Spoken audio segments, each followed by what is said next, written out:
le Journal de Montréal qui trouve une pilule miraculeuse qui aurait des effets similaires à l'activité physique. Écoutez le reste de la vidéo pour en savoir plus. Salut tout le monde, Dr Boisvert, le chiropraticien. J'aide des patients à tous les jours à la clinique en vidéoconférence sur des capsules YouTube et des podcasts et une problématique qui revient fréquemment, ce sont des personnes qui veulent mon opinion sur un article douteux vu sur Internet. Est-ce que l'article en question utilise des titres clickbait pour monétiser un modèle d'affaires en voie d'extinction? Voyez-vous un nombre infini de publicités qui rendent difficile la compréhension? Si oui, vous êtes probablement devant un article bidon ou encore le Journal de Montréal qui essaie désespérément de rester en vie. Oh shit. Mon ami kinésiologue qui depuis quelques semaines m'apporte constamment des sujets douteux pour faire des capsules YouTube. C'est elle qui m'a initialement parlé des super patchs santé et aujourd'hui un article clickbait du Journal de Montréal qui aurait trouvé une pilule miraculeuse qui remplacerait l'activité physique. Et si vous restez jusqu'à la fin, je vous donne des conseils simples pour mieux repérer des bonnes sources d'informations santé sur Internet.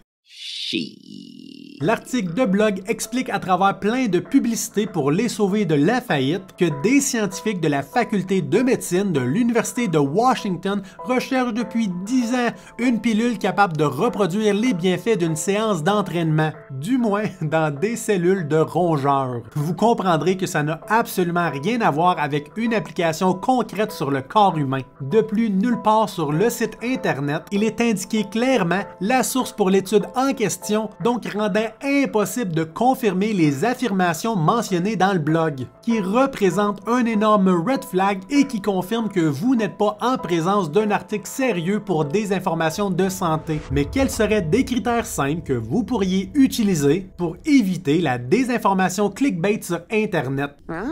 Vérifiez les sources. Assurez-vous que le site web ou la plateforme est bien établi, ce qui veut dire de choisir des sites gouvernementaux, des institutions académiques reconnues, en évitant le plus possible les blogs personnels et les sites commerciaux, qui seront incités à faire des titres accrocheurs pour maximiser les redevances publicitaires ou simplement pour vous vendre un produit ou un service complètement inutile. Consultez les auteurs. Est-ce que les auteurs ou les contributeurs de l'article sont des experts dans ce domaine? Ont-ils des qualifications ou des références vérifiables sur le sujet abordé? Ce qui nous amène au troisième conseil, vérifier les références. Recherchez toujours des références aux informations présentées. Et est-ce qu'il vous redirige vers des sources crédibles d'informations? Finalement, et le plus important, analysez le ton, le langage et les biais. Méfiez-vous constamment des sites ou des articles qui utilisent constamment du langage sensationnaliste avec des affirmations exagérées ou des promesses de résultats miraculeux. Parce que les sources crédibles optent